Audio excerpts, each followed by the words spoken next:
Hello everyone. आज का topic है पुनर्जन्म, रीइंकार्नेशन। पुनरपि जननम पुनरपि मरणम पुनरपि जननी जठरे शयनम। भज गोविंदम में आदि शंकराचार्य जी ने बहुत ही सुंदर तरीके से इस श्लोक को कहा है कि बार बार जन्म लेना, बार बार मरना और फिर माँ के गर्भ में पड़े रहना, इस संसार से पार जाना अत्यंत कठिन है। विश्व के सबसे प्राचीन ग्रंथ ऋग्वेद से लेकर वेद, दर्शन शास्त्र, पुराण, गीता, योग आदि ग्रंथों में पूर्व जन्म की मान्यता का प्रतिपादन किया गया है। इस सिद्धांत के अनुसार शरीर का मृत्यु ही जीवन का अंत नहीं है, परंतु जन्म जन्मांतर की श्रृंखला है। 84 लाख योनियों में गुजरकर मानव जीवात्मा जन्म लेता है और अपने कर्मों को भोगता है। आत्मज्ञान होने के बाद जन्म की श्रृंखला रुकती है, फिर भी आत्मा स्वयं के निर्णय, लोक सेवा, सांसारिक जीवों को मुक्त करने की भावना से फिर से जन्म ले सकता है। इन ग्रंथों में ईश्वर के अवतारों का भी वर्णन किया गया है। हिंदू, जैन, बौद्ध, सिख धर्म ने हमेशा ही पुनर्जन्म को माना। ईसाई, मुस्लिम धर्म रीइंकार्नेशन में विश्वास नहीं रखते हैं। कुछ धर्मों का केवल एक जीवन का दृष्टिकोण होता है, जो मानते हैं कि आत्मा पृथ्वी पर केवल एक बार रहती है और शरीर के मरने के बाद आत्मा या तो अनंत काल के लिए स्वर्ग चली जाती है या अनंत काल के लिए नरक में जलती रहती है। जो धर्म इस अवधारणा को सिखाते हैं वे आमतौर पर इस बात पे जोर देते हैं कि वे ही एकमात्र सही धर्म है और केवल उस विशेष धर्म से संबंधित लोग ही स्वर्ग जाएंगे। पुनर्जन्म की सच्चाई और वास्तविकता को बहुत से लोगों ने तेजी से समझा है और हाल के दशकों में doctor Ian Stevenson, doctor Jim Tucker जैसे वैज्ञानिकों ने विश्लेषणात्मक शोध करके पुनर्जन्म को एक तथ्य, फैक्ट के रूप में साबित किया है। हालांकि बड़ी संख्या में लोग कहते हैं कि वे पुनर्जन्म में विश्वास करते हैं, लेकिन शायद उन्हें उसकी पूरी समझ नहीं है कि ये वास्तव में क्या है और यह वास्तव में कैसे काम करता है। धर्मों का कहना है कि कर्म और पुनर्जन्म मानवता के लिए दो सबसे महत्वपूर्ण आध्यात्मिक अवधारणाएं हैं, जिनके बारे में जानकारी होना आवश्यक है। कुछ बिंदुओं के माध्यम से हम पुनर्जन्म को समझेंगे। पुनर्जन्म क्या है? पुनर्जन्म का अर्थ है पुनः जन्म लेना। ये मानव आत्मा है जो बार बार पृथ्वी पर लौटती है और आत्मा की आंतरिक विकास, उन्नति और प्रकटीकरण की प्रगतिशील यात्रा को जारी रखने के लिए हर बार एक नए भौतिक शरीर और एक नए वातावरण में निवास करती है। मृत्यु अंत नहीं है और जन्म आरंभ नहीं है। आत्मा 3 मुख्य कारणों से जन्म लेती है। पहला, इसमें अभी भी सीखने के लिए सबक है। दूसरा, इसमें अभी भी कर्म ऋण है, जिन्हें अपने कर्मों को और संतुलित करने के लिए इसे चुकाने की आवश्यकता है। तीसरा, अपने स्वयं की दिव्य प्रकृति यानी भगवत्ता को अनुभव करना, साथ ही भगवान के साथ और सभी जीवन के साथ अपनी पूर्ण एकता को पूरी तरह से महसूस करना। पुनर्जन्म प्रकृति का नियम है। यह प्रत्येक आत्मा के लिए एक सतत चक्रीय प्रक्रिया और आवश्यकता है। पुनर्जन्म तत्काल नहीं होता। मृत्यु के तुरंत बाद पुनर्जन्म नहीं होता। यह आत्मा के एक शरीर को छोड़ने और फिर तुरंत उस बच्चे के शरीर में प्रवेश करने का मामला नहीं है जो पैदा होने वाला है। हमेशा एक अंतराल अवधि होती है, जिसके दौरान अपनी चेतना से निर्मित आत्मा स्वर्ग या देवाचन में अपने जीवन में किए गए अच्छे या सकारात्मक कर्म की मात्रा और शक्ति के अनुरूप रहती है। जब आत्मा अपने अच्छे कर्म का पूरा फल प्राप्त कर लेती है, तभी पुनर्जन्म की प्रक्रिया होती है। ऐसा होने की दर आत्मा से आत्मा में भिन्न होती है और कई फैक्टर्स पर निर्भर करती है, लेकिन मुख्य रूप से पिछले जन्म से अच्छे कर्म की मात्रा और आत्मा कितनी आध्यात्मिक और शुद्ध है। कुछ लोग सैकड़ों या हजारों वर्ष बीत जाने तक पुनर्जन्म नहीं लेते हैं, जबकि अन्य कुछ वर्षों के भीतर भी पुनर्जन्म ले सकते हैं। कोई कठोर और निर्धारित नियम नहीं है। मनुष्य सदैव मनुष्य के रूप में पुनर्जन्म लेता है। प्रकृति में अलग अलग किंगडम्स हैं, जो सभी आंतरिक विकास के निश्चित और विशिष्ट चरणों का प्रतिनिधित्व करते हैं। इनमें से किसी एक किंगडम से विकसित होकर ऊपर के किंगडम में विकसित होने के बाद आत्मा अपने विकास के उस चक्र और चरण में वापस नहीं लौट सकती जिसे वो पार कर चुकी है। हालांकि विकास एक बहुत ही धीमी और क्रमिक प्रक्रिया है, फिर भी यह एक निश्चित और व्यवस्थित तरीके से आगे बढ़ती है। सबसे पहले मिनरल किंगडम, फिर प्लांट किंगडम, फिर एनिमल किंगडम और अंत में ह्यूमन किंगडम। ह्यूमन किंगडम में एक सेल्फ कॉन्शियस इंडिविजुअलिटी के रूप में जीवन की एक लंबी श्रृंखला में प्रवेश करने के निश्चित और प्रमुख निशान को पार करने के बाद हम विकास के निचले स्तर पर नहीं लौट सकते हैं, क्योंकि हमारे लिए उसका कोई उद्देश्य या उपयोगिता नहीं होती। आत्मा कभी भी किसी अन्य इंसान के अलावा जानवर, पेड़, पौधे, पत्थर या किसी अन्य चीज के रूप में पुनर्जन्म नहीं लेती है। फिर भी यह सच है कि हिंदू और बौद्ध धर्म के कई रूप, साथ ही कई वेस्टर्न फिलॉसफी जिनमें प्लेटो भी शामिल है, बुरे कर्मों के परिणाम स्वरूप आत्मा के पशु जन्म या उससे भी निम्न अवतार में वापस लौटने की संभावना पर विश्वास करते हैं। क्या हमें इसे केवल अंधविश्वास या अज्ञानता के रूप में खारिज कर देना चाहिए, या फिर इस शिक्षा में कुछ हद तक सच्चाई है? अपने लेख जीवन परमाणु का स्थानांतरण यानी ट्रांसमाइग्रेशन ऑफ लाइफ एटम्स में हेलेना ब्लेवेस्की ने कहा कि वास्तव में यह एक स्वयं सिद्ध सत्य है, लेकिन केवल ह्यूमन एटम्स और उसके उत्सर्जन के संदर्भ में, और वह भी केवल मनुष्य की मृत्यु के बाद ही नहीं बल्कि उसके पूरे जीवन काल के दौरान हो सकता है। मनु के नियमों के गूढ़ अर्थ, जिसमें कहा गया है कि प्रत्येक कार्य चाहे मानसिक, मौखिक या भौतिक हो, वह अच्छा या बुरा कर्मफल पैदा करता है, और यह भी कि एक ब्रह्म हत्यारा कुत्ते, भालू, गधे, ऊंट, बकरी, भेड़, पक्षी आदि के शरीर में प्रवेश करता है। ब्लेवेस्की कहती हैं कि इसका संबंध ह्यूमन सोल से नहीं है, केवल उसके शरीर के एटम्स और उसकी लोअर बॉडीज और उसके तरल उत्सर्जनों यानी फ्लूइडिक एमिनेशंस का संदर्भ देता है। यहाँ पर ब्राह्मणों ने स्वार्थवश ब्राह्मण हत्यारा की एक अलग तरह से व्याख्या की है, जिसका आत्मा से कोई लेना देना नहीं है। ब्राह्मण हत्यारा का अर्थ होता है कि जब व्यक्ति अपनी आत्मा से नहीं बल्कि अपने बुरे कर्मों द्वारा लोअर बॉडीज के प्रत्येक एटम को उसकी भावनाओं द्वारा निर्मित चुंबकीय आत्मीयता मैग्नेटिक एफिनिटी के कारण निम्नतर पशुओं या क्रूर शरीरों की ओर आकर्षित और खींचे जाने के लिए दंडित होता है। इस प्रकार वो पशु जगत में जा सकता है। जो व्यक्ति अपने भीतर ब्रह्म के प्रकाश को मारता है यानी अपनी पर्सनल ईगो को आत्मा से अलग करता है, वह ब्रह्म हत्यारा बन जाता है, वही एनिमल किंगडम में प्रवेश करता है। कर्म और पुनर्जन्म का अटूट संबंध है, एक दूसरे से वे अभिन्न रूप से जुड़े हुए हैं। आपके पास एक के बिना दूसरा नहीं हो सकता। एक जीवन काल किसी भी तरह से इतना लंबा नहीं हो सकता कि उस जीवन के दौरान हमने जो भी कर्म किए हैं उनका फल प्राप्त किया जा सके। यह भी स्पष्ट है कि हमारे वर्तमान जीवन काल के कुछ पहलुओं और परिस्थितियां वर्तमान जीवन काल में नहीं बल्कि कई जन्मों पहले उत्पन्न हुई हैं। भौतिक जन्म अपने आप में एक कर्म प्रभाव है, क्योंकि हमारे पुनर्जन्म का एक मुख्य कारण हमारे पिछले कर्मों से निपटना है। कर्म को ठीक से समझने के लिए व्यक्ति को पुनर्जन्म को भी स्वीकार करना होगा, और पुनर्जन्म को ठीक से समझने के लिए व्यक्ति को कर्म भी स्वीकार करना होगा।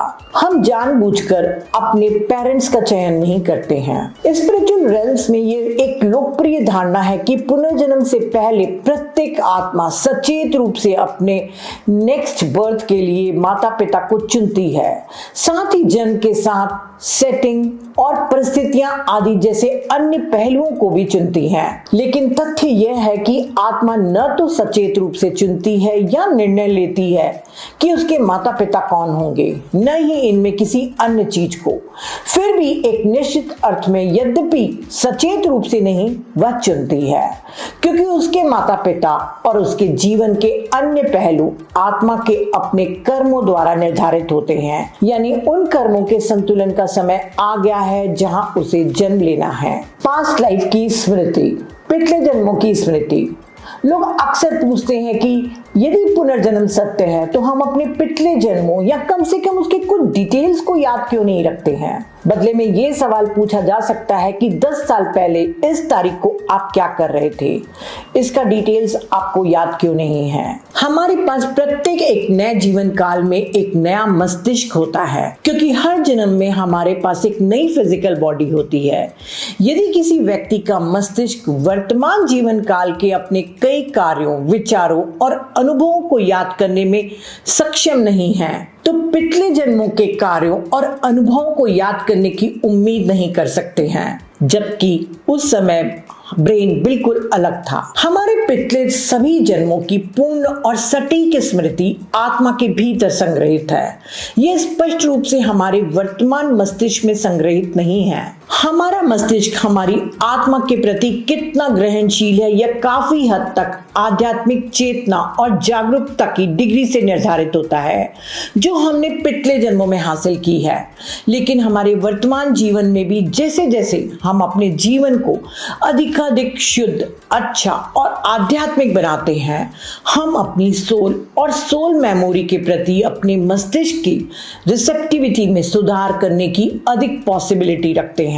ऐसे कुछ लोग हैं जिन्हें पिछले जन्म याद हैं और हजारों मामलों में छोटे बच्चों द्वारा दिए गए वर्तमान जीवन से ठीक पहले का डिटेल्स, नाम, तिथियां और घटनाओं के दिए गए विवरण पूरी तरह से सटीक पाए गए हैं। दुर्भाग्य से कई पेरेंट्स और टीचर्स ऐसी चीजों को नजरअंदाज कर देते हैं और इसे केवल बचकानी कल्पना कहकर खारिज कर देते हैं। पिछले जीवन की यादें जो अनायास घटित होती हैं, वे आमतौर पर पास्ट लाइफ रिग्रेशन थेरेपी जैसे तरीकों से उत्पन्न यादों की तुलना में कहीं अधिक सटीक और विश्वसनीय पाई जाती हैं, क्योंकि ऐसे रिग्रेशन के माध्यम से लाई गई यादें अक्सर इमेजिनेशन, सबकॉन्शियस माइंड की सामग्री या कलेक्टिव अनकॉन्शियस से उठाई गई डिटेल्स और इमेज होती हैं। हमें इस बात के लिए आभारी होना चाहिए कि हमारे पूर्व जन्म के दृश्य और विवरण हमसे छिपे हुए हैं, क्योंकि एक बार जब हम उनमें से कुछ को देख लेते हैं और जान लेते हैं तो हम बहुत ज्यादा चाहते हैं कि काश हमने ऐसा न किया होता। हमारे कर्मों और हमारी आवश्यकताओं के अनुसार जन्म होता है। हिंदू दर्शन के मूल ग्रंथ उपनिषदों के शब्दों में प्रत्येक शरीर की प्रकृति जिसमें आत्मा पुनर्जन्म लेती है, हमारे कर्मों और हमारी आवश्यकता के अनुसार होती है। अतीत के हमारे कर्मों ने शरीर का निर्धारण किया है, वह बाहरी आवरण जिसे हमें इस वर्तमान जीवन काल के लिए धारण करना है, और यह शरीर इस जीवन में आत्मा की इनर इवोल्यूशन, डेवलपमेंट और सबक सीखने को पूरा करने में मदद करने के लिए उपयुक्त शरीर भी है। कर्म से कोई गलती नहीं होती। इस जीवन काल में हमारा शरीर कमजोर हो सकता है, खराब स्वास्थ्य का शिकार हो सकता है या विकलांग भी हो सकता है, लेकिन यह हमारे कर्मों और हमारी जरूरतों के अनुसार है। हमारा शरीर स्वाभाविक रूप से मजबूत और जीवंत हो सकता है, जो हमें भौतिक स्तर पर सभी प्रकार की चीजें हासिल करने और पूरा करने की इजाजत देता है। फिर यह आत्मा के कर्मों और उसके विकास के इस विशेष बिंदु पर उसकी एडवांसमेंट की जरूरतों के अनुसार है। कुछ लोगों को ऐसा लगता है मानो कि वे किसी पुरुष के शरीर में फंसी हुई महिला हैं, या इसके विपरीत। यह इंगित करता है कि उस आत्मा ने अपने सबसे हाल के कई जीवन काल एक विशेष जेंडर से संबंधित बॉडीज में बिताए हैं, इसीलिए आत्मा विशेष रूप से स्त्रीकृत या पुल्लिंग हो गई होगी। यह इस बात पर निर्भर करता है कि वह किस जेंडर की थी। हमें याद रखना चाहिए कि वास्तव में आत्मा न तो मेल है और ना ही फीमेल, पर एक बहुत ही स्त्रीण आत्मा स्वाभाविक रूप से खुद को पुरुष शरीर में पाकर नफरत करेगी, क्योंकि यह उसको बहुत ही अप्राकृतिक और विदेशी लगेगा। लेकिन अगर स्त्रीकृत आत्मा अब मेल बॉडी में है या पुरुषीकृत आत्मा अब फीमेल बॉडी में है, तो यह उसके कर्मों और उसकी जरूरतों के अनुसार है, और इनमें से एक जरूरत संतुलन को समायोजित करना होगी, क्योंकि क्योंकि हम सभी जन्मों में केवल एक ही जेंडर में होने से विकास कभी नहीं कर सकते। जो लोग महसूस करते हैं कि वे अपने जन्म के जेंडर में नहीं रह सकते हैं और इसलिए इसे बदलने का निर्णय करते हैं, तब हमें उनकी आलोचना, जज करना या निंदा नहीं करनी चाहिए, क्योंकि हम लोग वास्तव में यह नहीं जान सकते कि यह कैसा लगता है। स्थायी व्यक्तित्व और वर्तमान व्यक्तित्व, परमानेंट इंडिविजुअलिटी और प्रेजेंट पर्सनालिटी। यह हमेशा याद रखना महत्वपूर्ण है कि प्रेजेंट पर्सनालिटी और परमानेंट इंडिविजुअलिटी यानी आत्मा के बीच एक अंतर है। उदाहरण के लिए सांसारिक व्यक्तित्व या शख्सियत नीता भोजवानी का पुनर्जन्म कभी नहीं होगा, लेकिन वह आत्मा स्पिरिचुअल इंडिविजुअलिटी जिसने नीता भोजवानी के व्यक्तित्व के माध्यम से पृथ्वी पर जीवन बिताया, एक और नए पर्सनालिटी में मेरे माध्यम से पुनर्जन्म लेगी। लेकिन हमें यह सोचने की गलती नहीं करना चाहिए कि हमारी आत्मा हमारे सांसारिक व्यक्तित्व के समान है। ऐसा नहीं होता है। हमारी आत्मा के कुछ पहलू और गुण जो उसने पिछले जन्मों में अर्जित किए थे, वह पिछले पर्सनालिटी में मूर्त रूप में थे और निश्चित रूप से आज हमारे जीवन में एक्टिव हैं। लेकिन वर्तमान पर्सनालिटी को आत्मा का विशेष रूप से सटीक प्रतिबिंब नहीं माना जाना चाहिए। नीता भोजवानी की टेम्पररी पर्सनालिटी मेरी आत्मा की पूरी जीवन की पुस्तक में केवल एक अध्याय या केवल एक पृष्ठ के बराबर है। आत्मा यानी परमानेंट इंडिविजुअलिटी को थियोसॉफी की शिक्षाओं में अहंकार, ईगो कहा जाता है। हिंदू इसे जीवात्मा कहते हैं। इसके वास्तविक और शाब्दिक अर्थ मैं में किया जाता है। पुनर्जन्म लेने वाली आत्मा ही हमारे अस्तित्व का सच्चा मैं है। पुनर्जन्म और विश्व की जनसंख्या। पिछले 120 वर्षों में विश्व की जनसंख्या लगभग 7 अरब बढ़ गई है और अभी भी बढ़ रही है। इस नाटकीय जनसंख्या वृद्धि का एक मुख्य कारण यह है कि आमतौर पर लोग आजकल 100 साल पहले की तुलना में कहीं अधिक तेजी से पुनर्जन्म ले रहे हैं, क्योंकि आध्यात्मिक पतन होता जा रहा है। 2 जीवन काल के बीच देवाचन की अवस्था में आत्मा के समय की अवधि हमेशा आंशिक रूप से इस बात से निर्धारित होती है कि आत्मा कितनी आध्यात्मिक है। कोई व्यक्ति जितना अधिक नास्तिक, अनिश्वरवादी या मटेरियलिस्टिक होगा, उसकी देवाचन पीरियड उतनी ही छोटी होगी, अर्थात पृथ्वी पर उसे जल्दी लौटना होगा। यह निर्विवाद है कि पिछली शताब्दी में दुनिया भर में आध्यात्मिकता और उच्च विचारों में गिरावट आई है। 19वीं सदी के अंत में दुनिया भर में अधिकांश लोगों में कुछ हद तक आध्यात्मिकता थी और इससे मृत्यु के बाद देवाचन की आध्यात्मिक अवस्था में आत्मा का समय लंबा होता था। वैज्ञानिकों की नास्तिक घोषणाएं कि पदार्थ के अलावा कुछ भी नहीं या एनर्जी ही सब कुछ है और आत्मा या कोई आत्मा जैसी चीज नहीं होती। इसके अलावा नास्तिक और भौतिकवादी विश्व दृष्टिकोण स्वाभाविक रूप से आध्यात्मिकता के पतन की ओर ले जाता है। यह वास्तव में मीडिया, महत्वाकांक्षा, धन की दौड़, विलासिता ने सांसारिक आकर्षण को बहुत बढ़ा दिया है। इसीलिए आत्मा पृथ्वी के आकर्षण में जल्दी जल्दी जन्म ले रही हैं और जितनी अधिक बार और बार बार वे लौटती हैं, उन्हें दोबारा प्रजनन के लिए उतना ही अधिक समय और अवसर मिलता है। इस तरह अन्य ऐसी आत्माओं को अवतार में वापस लाने में भी मदद मिलती है। चूंकि साइंस और सेक्स 21वीं सदी के देवता हैं, इसीलिए इस समस्या के कम होने के कोई संकेत नहीं दिखते। जब तक आध्यात्मिक लोगों के पास समझदार, निस्वार्थ और बुद्धिमान तरीके से उन्हें अवेकनिंग करने की पहल नहीं करेंगे, तब तक मानवता की समस्या बढ़ती रहेंगी। केवल लव एंड लाइट या वी आर ऑल वन या वसुदैव कुटुंबकम कहने से काम नहीं चलेगा। पुनर्जन्म का अंत।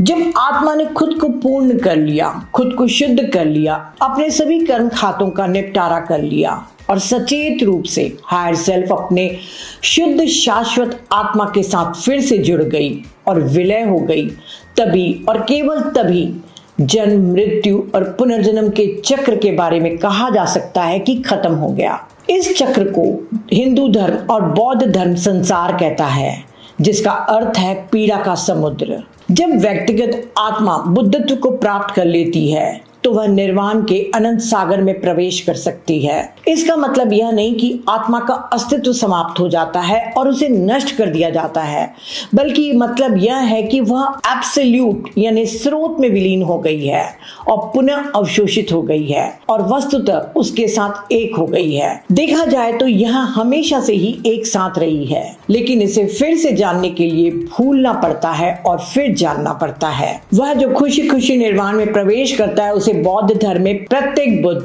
बुद्धा ऑफ सेल्फिशनेस, स्वार्थ के बुद्ध के रूप में वर्णित किया गया है। लेकिन उससे भी बड़ा वह है जो आनंद पूर्वक और निसंकोच निर्वाण के शाश्वत अवर्णनीय आनंद में प्रवेश करता है, और वह है जो इसकी दहलीज पर पहुंचकर उससे मुंह मोड़ लेता है और इस पृथ्वी पर बार बार पुनर्जन्म लेने के लिए निर्वाण का त्याग करता है, ताकि सभी पीड़ित मानवता की सहायता और सेवा के लिए जीवन चलता रहे। इसे बोधिसत्व कहा जाता है, यानी बुद्धा ऑफ कंपैशन। तो फ्रेंड्स, अगली कड़ी में हम जानेंगे कि आत्मा गर्भ में किस समय प्रवेश करती है। Thank you.